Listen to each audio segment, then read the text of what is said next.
started and we'll give everyone a few more minutes there, guys, just to kind of go over a little really informal sort of review of the evaluation process today, just to make sure that when the project does close and we're looking to do the category scoring, that everyone's just feeling comfortable with what they're going to be looking at and what you'll be seeing in that digital scorecard and how that will kind of look from your perspective. So what I've done today is just kind of made a little fake obviously you have your real project, but didn't want to toy with that. So I had made a little fake test project on my end just to show you the viewpoint of the reviewer. Obviously, you don't have to worry about the setup of the project. That is on, Craig, Jane, Johnny, and myself started making sure that the project is set up properly, that the reviewers will see everything that they need to see, and that the submissions will be sent to the proper people. So really all you have to worry about with category scoring is that you are scoring things in that digital scorecard and able to find the information that you are looking for. So I'll kind of go over the viewpoint from the reviewer process. And then I just want to, just before I jump into that, are there any sort of questions or things you want to make sure I highlight today that maybe from my core group that I want to start off with at all? No? I take silence as a good thing. Okay, give me 1 sec here, guys. Perfect. All right. Let me just start sharing my screen. Can everyone see that okay? Yes. I'll zoom in a little bit there. So basically, as I mentioned, this is just a dummy project in my portal. So like obviously the amount of criteria and submissions will not be indicative to what you'll receive on your project, but really just to highlight kind of what that process will look like going through the digital scoring. I will send some follow-up information as well with some evaluator content. But really, I just want to double check. I think, Craig, we've added a lot of these people into Bonfire already, correct? With the advisor we've had, so they should have already had a login. And most people I think have already logged into Bonfire potentially on the call, maybe. Sorry, Greg, you're on mute there. No, I would say not all of them, just probably the not all. Okay. Of the category. Just committees. The chairs. Okay, perfect. So no worries. So basically you will, once Craig and I add you in as reviewers, which we'll do a little bit closer to the close of the project, so probably early next week or maybe end of this week, you will get probably next week, sorry, once you break out the project. So you'll get an invite from Bonfire just saying to really make your login for Bonfire. So just keep an eye out for that, and I'll send that kind of information in a follow-up as well. But really once the project that we've already created, so this is already done, moves into this evaluation stage, the core AEPA group and I will be basically looking at the project as a whole, making sure that everyone's there in that entire responsiveness check. And then we're going to be breaking out the project into what we call in Bonfire child projects. And basically those child projects are your exact decision projects. So you're only going to need to see what your decision the decision that you pertain to. So when this evaluation stage hits here, the core group and I will go into that multi-category decision section here. And as you can see, we'd already broken out the project in all the different categories. You're not going to have to look at the category that doesn't matter to you. So really what happens in Bonfire is we actually are able to break out all these decisions into smaller projects. You'll be able to see the submissions just to your project. So this part will kind of be done on our end. I just did for test's sake, because it would take me a lot of time to make out, 50 submissions to each of these different categories. I just kind of built out some submissions to one of the decisions to show you what that would look like to go through that process. So let's say, for example, I'm Craig, Jane, and Johnny, and we're breaking out all of the child projects. I'm going to break out this little, the hardwood and synthetic flooring one, because that's the one I've put in submissions for. I'm going to create that child project there. And the nice thing is, and Craig and Johnny and Jane will obviously go through this a little bit more too as well, but we can actually, when we break out that project, we'll be able to go now just specifically to that project. Now in this project, as we can see, we no longer have that little multi-category decisions tab on the left-hand side. So really this means that this is just for hardwood and synthetic flooring's decision. So now I'm going to be able to see the submissions that have been given to me just in this decision. If I come into my evaluation groups here, this is where, as a group, we've already built out who's going to be scoring what. Obviously, I've just added myself into all of these groups because I'm just going to be a dummy tester, but you yourselves would be added into those groups. And then Craig, Johnny, Jane, and myself will make sure that we release those groups to the proper people, and all the proper people will be in that group. When we release that group, so let's say for this one, and I apologize, Craig, for something like the hardwood and synthetic flooring, would it be the IFB or would it be an RFP committee? I just don't know offhand which one that would have been for the hardwood flooring one. I believe that's IFB. IFB. So we will obviously make sure that the evaluation groups and the people are set up to the proper point here. We really release that group then there to the proper people. The nice thing about this is you will be added as that reviewer into your category decision group, and then you'll receive an email. Let me just go here to my Bonfire no reply. You'll receive an email that will look like such. So we'll say that you have solicitation category B, hardwood and synthetic flooring project is now ready to be reviewed. You are able to watch this little 3-minute training video, which does go through how to actually evaluate and score in Bonfire. So this is something that I'll send in a follow-up as well. So you can watch the little training video and you can move through to view your submissions. That being said, like as soon as you get added as a reviewer into one of these groups, even before we've released the evaluation group, you will be able to create your username and login. It's really just through your email and then a password. So you can move through here to the submissions. I'm just gonna have to log out of this main one so it doesn't take me back into my other. So you can click view submissions. That will take you right to the link of the project. You'll log in with that password that you'll either prompted to make your password login, or you've already logged in, so you can choose the email that you were logging into. Of course, I have a million with my tester ones here, so let me find my reviewer. Log in there.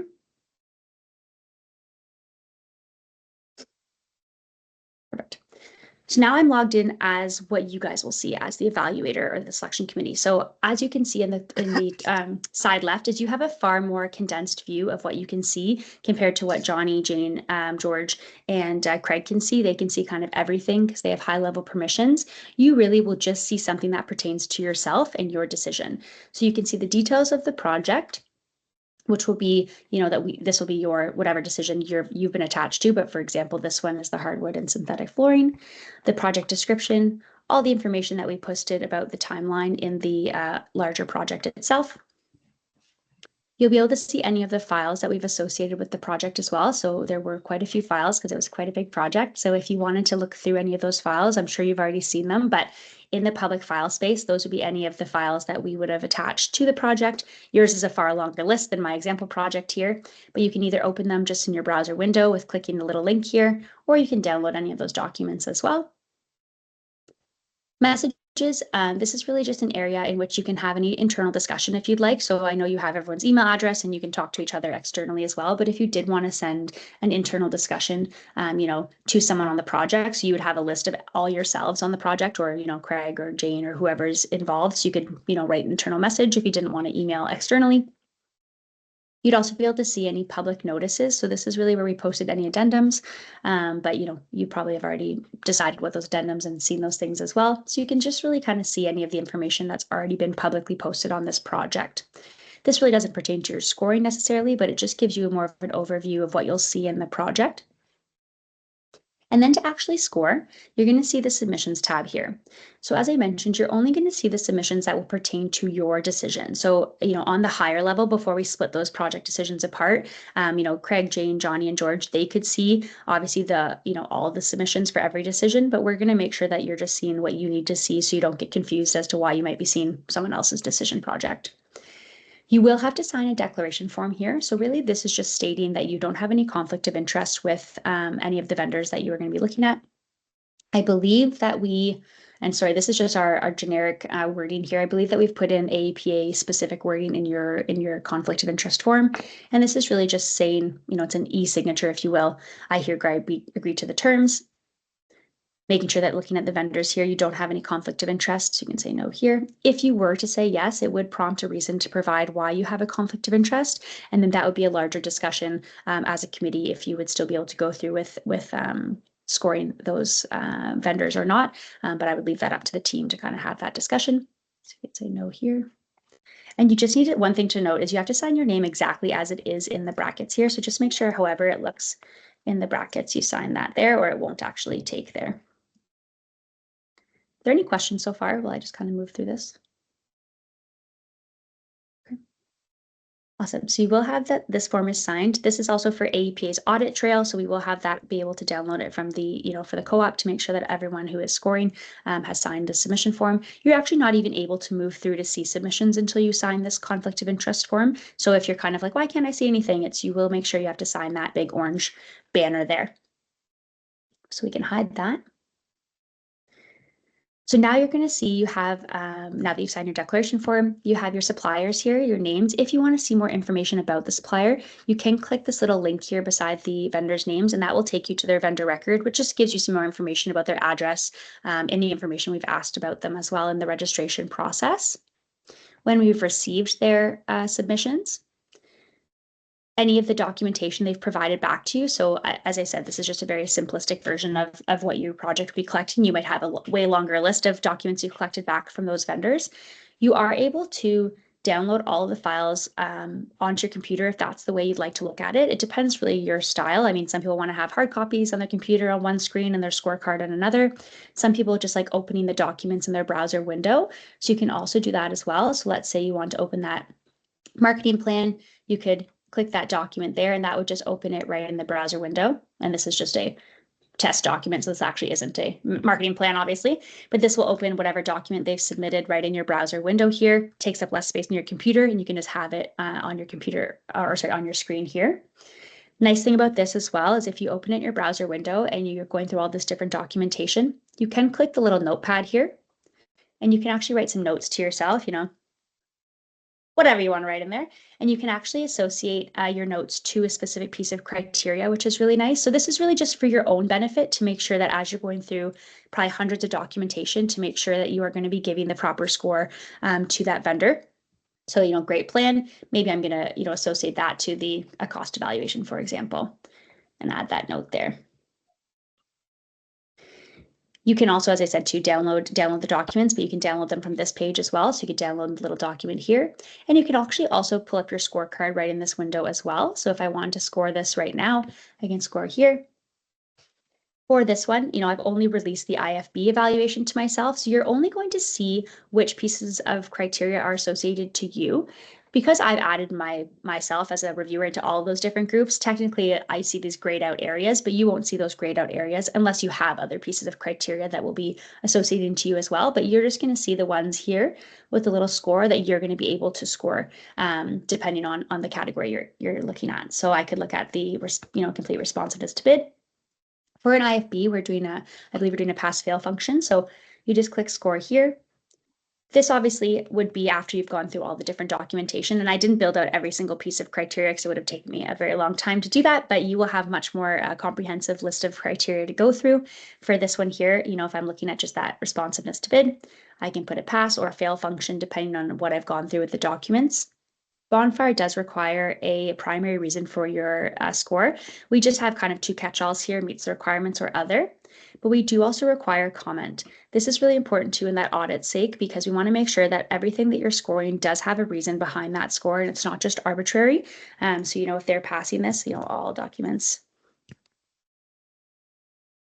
whatever you're going to add into that comment there and save that score. And this really allows those comments and scores to live in Bonfire. So we can always download those reports and make sure that when AEPA Co-op is making the recommendations, we know why people have been giving them the scores that they've been giving.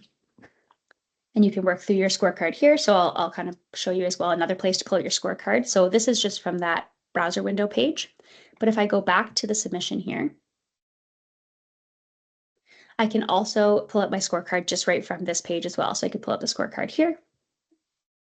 And I could have, once I'd gone through the document that talked about cost or the bid tabulations or the pricing sheet, I can now pull up my scorecard for the price or cost evaluation. And I could look at my reasons there as well. Whatever I want to put in there. If you had chosen fail, for example, Bonfire is not going to actually delete that submission or eliminate them. Really, that fail is just like a mark, that you would give someone. And then really as a holistic at the end, when we look at all the scores together, we can see who's passed and failed certain things to make that final recommendation. So the fail here doesn't actually delete anything or, X them out of the submission process. It's really just that you've decided they fail because somebody else maybe on the team doesn't decide they fail. So really just comparing all those marks together. can save that score there. But I like to think that digital scorecards are quite clean. Obviously, you guys don't have to worry about the setup of the criteria. That's on us as we build the project. So you're just going to see what you need to see and score what you need to score. If you decide you want to make a different change to your score, you can also just come in here and delete that score there as well. And you could go back in and you can decide, oh, they actually did fail or whatever you want to change your score to there as well. So you can always change that and hide that there. This says I'm only 40% complete only because I've added myself into those other pieces of criteria as well. So you will have 100% complete once you've completed all the pieces of criteria that you're associated to. Just my project was set up a little bit differently here. And then you can work through the next vendor here. So top tier, you can open their documentation or download their files there as well. And you can work through your scorecard there too. So you can go through and mark them as to what you'd like to see there. So let's say we're going to fail there. There you go. Put it in there.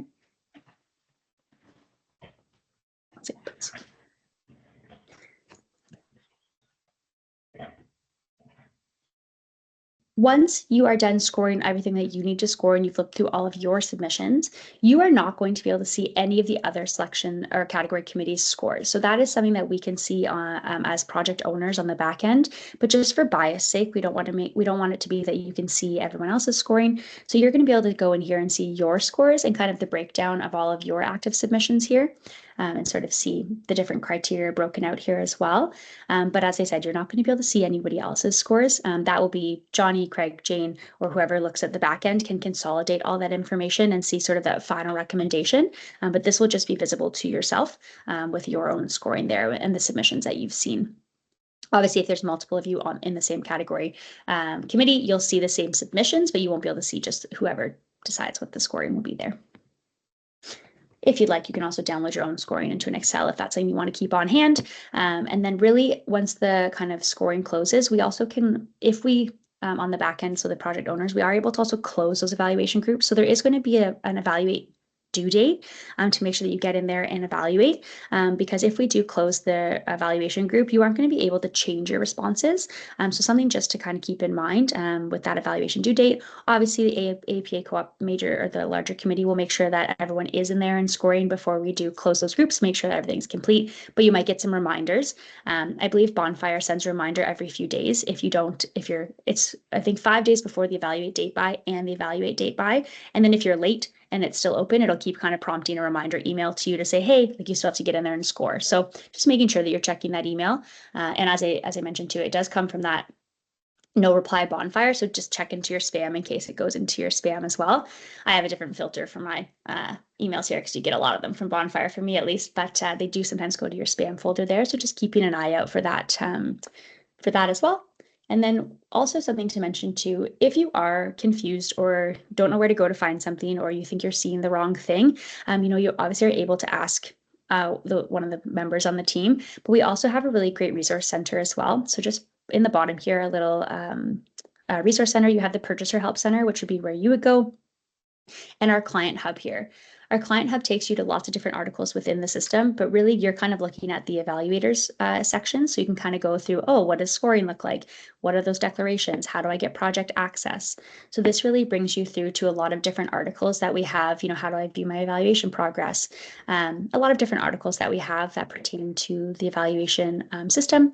And as I mentioned as well too, like if you have any big questions, you can definitely reach out to the team or myself or my colleague as well. If there's any huge hiccups, we'll make sure to get those answers for you as well. Questions as of right now? Alex, do you have an Craig, example of an RFP versus an IFB scorecard? I mean, for you specifically, sorry, Craig, like your criteria breakdown? Yeah, I just Yeah. wondered if users wanted to see the difference of how that may be, because RFPs are going to be scored versus passed differently. Yeah. Yes. Give me 1 second here. So yeah, basically, and good point, Craig. So basically, you guys saw the pass fail function, which would be that IFB function there. But with the RFP, we have built out like specific points that are associated to the criteria. So you'll have to actually input a point system there. But let me just go in here.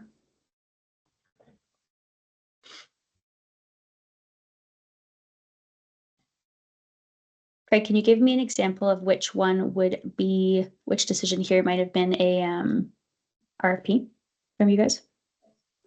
Either security or cybersecurity.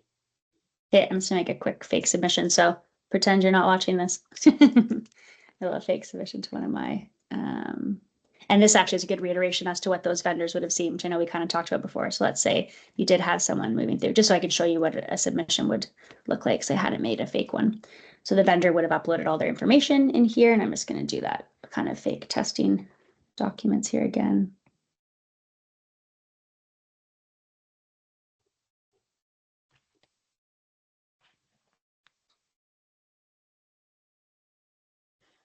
So the nice thing also to note too is, vendors can obviously submit themselves, but if we ever have a situation where you did choose to accept a late submission from a vendor, we also internally are able to upload submissions as well. So that's something just to kind of note too. It's kind of what I just did here, made a little fake internal submission. So now with that cybersecurity training, so the same thing on the back end as project owners, we'll make sure that all those projects are broken out. So I'm just going to break out that cybersecurity project.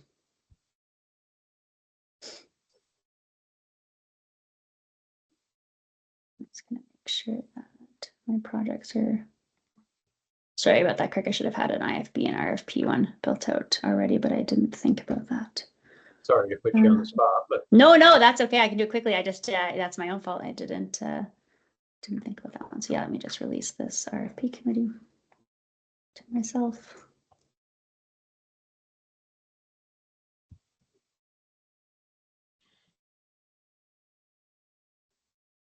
Okay, so I'm just going to log back in as my reviewer.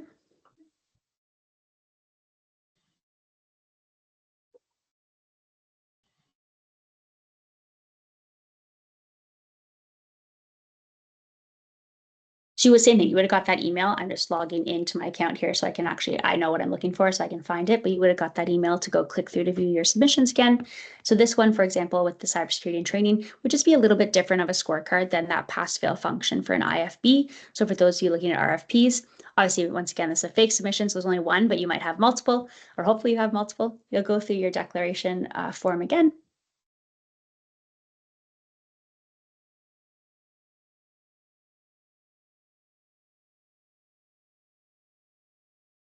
And then you'll be able to look through your digital scorecard here as well. So for this one, for example, same thing, you can open the documentation in the window or download all your files. But I'll just open my scorecard here because this one's going to have a little bit different of a point system. So for let's say the complete to response bid, you'll have out of 5 points, we'll be able to hit the score here.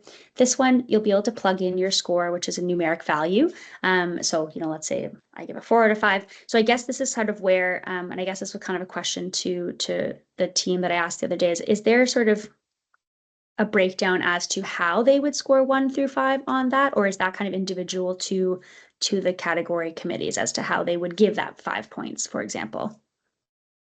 It has been individual to the category committees. That is something that we are looking at putting in place.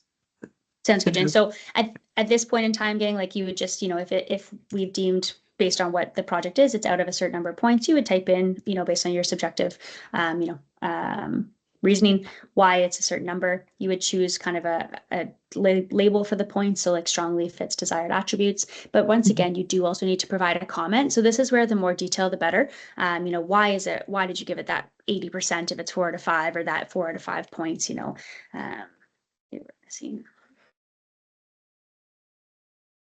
I don't know, but mainly whatever you would actually say, I don't really know. And then you would save that score in there too. And then this is really just so we can have that audit download sake as well, and then gives it more of a point system. Obviously with the points, if there's 10 of you on the committee and you're all scoring out of points, Bonfire is going to take obviously the average of all the calculated points that you're giving for the RFPs, and then Bonfire will do a calculated average for the whole project and all of the submissions. So this is quite nice. With the pass fail function, obviously we're taking into, I would imagine the APA would be taking into consideration more of those comments of that pass fail because it's a pretty like pass or fail. So then kind of deciding based on how you guys are choosing to with the pass fail function. Oh, I didn't type any points here. Imagine there's 10 points here, but when I built this out yesterday, I forgot to type some points. So let's say same thing you would have been putting. So yeah, I can't even do that because it's out of 0 points, but you would also have points associated to this as well. So you'll really either see two different versions. For the IFBs, you'll see the pass fail, or for an RFP, you'll see the point scoring here as well in a more comprehensive laid out version. And then you would just put in your comments here too with the point system there. Craig or Jane, Johnny, am I missing anything here to highlight? I will mention, and this kind of gets confusing for, not get confusing, I feel like I hear this just sometimes a lot. There's no like submit score button. So basically, once you've done all of the scoring that you are able to see and do, so on that scorecard, it is just submitted. So there's no like, okay, I finished my scores now, I want to click submit so Craig can see my scores. Basically, as you're entering them in, it is kind of a live version. So we're able to see those scores on the back end as you're doing that. If you couldn't, let's say, if you want to do it kind of a few documents at a time, I can always come back and do my cost evaluation later. As long as the valuation group is still open to the people, it will be, you can go in, make changes, delete things, add things, and do that. As I mentioned, it's just if we close that group that you can no longer make changes, but we would make sure that everything is kind of aggregated and we have all the information we need, or probably give a warning before we actually close out any of those groups. So you can't, go in there and do anything there. But yeah, there's no like final submission button here on the bottom. So just really, once I've added that in, that is now visible to us on the back end as the project owners there. Yeah. So that's kind of what all you guys will need to see with the scoring function there. And then really when it comes to aggregating the scores and seeing the scoring on the back end, that's really what the project owner will be able to see. They can see all of the reviewers' scores. So then that's just so they can make those recommendations and then provide that kind of consolidated information back to the category chairs. Maybe you want to give it, I don't know if you want to give more context on kind of like once they're done the scoring, what happens on Jane, just because I don't know that process a little bit as much, I guess, from your side, I guess. Well, Johnny and Craig, you can jump in here too, but generally the category committees have a couple of weeks to do their evaluation, put their scores in. Of course, this will be the first time that we've done that. And that we have check-in calls with them along the way for questions or to just guidance if they need it. And then we have a final recommendation form that they will fill out. So I think we're going to have to figure out a new process for coming together when all those scores are in, and looking at that. It at least maybe working with the category chair to get that final recommendation filled out. And then that's uploaded to the website before the meeting. So. Oh, perfect. Okay. Yeah, that hit me on, sharing of the information of how those are scored, because the category chair and the category are going to basically want to see those, finalized probably at some point. So we're going to have to figure out that process of how we share that then. Sure. Yeah. And we can, as I mentioned to the group, like we obviously the individual contributors can't necessarily see each other's scores, but Craig, Jane, yourself, and I, we can see that. So if we need to aggregate all the information and share it with whomever we need to share it with, or post it as an internal file, if we want all the reviewers to see it, we could do that as well. So really we can decide kind of what that will look like. But yeah, with that being said, with a minute left, is there any questions, Andrew, Todd, or Melissa, about kind of what you might see in that scoring process? Not here. We use Ion Wave here in Texas, so it's a little different from the Bonfire platform, but very similar. Yeah, and good to hear, Todd. And I know Craig came from using Ion Wave as well. And I know that really, if you're used to like just an e-procurement platform, they're all different, but at least you're used to doing it digitally. So hopefully there's not too much change management there. Yeah. Awesome. Well, please feel free to ask any questions if you have them, if they come up. I know that Craig and Jane and I plan to maybe do a similar thing next week for anyone who couldn't come today. But if any questions arise, please let me know. And I'll send a follow-up, Jane and Craig as well, probably later this afternoon, that you can maybe forward out to anyone that needs the recording or, more information on the evaluation process. And then I know that, maybe when we meet next, Jane and Craig, we can talk next week about making sure before we obviously do the final release that everything's set up properly before that's all good there. That'd be great. Okay. Yeah, if you can just send me the MP4 file, yeah, I can we'll do upload that to our YouTube channel. Perfect. Actually, I'll stop recording right now. Make sure that's good. Awesome. Well, thank you so much, guys, for your time.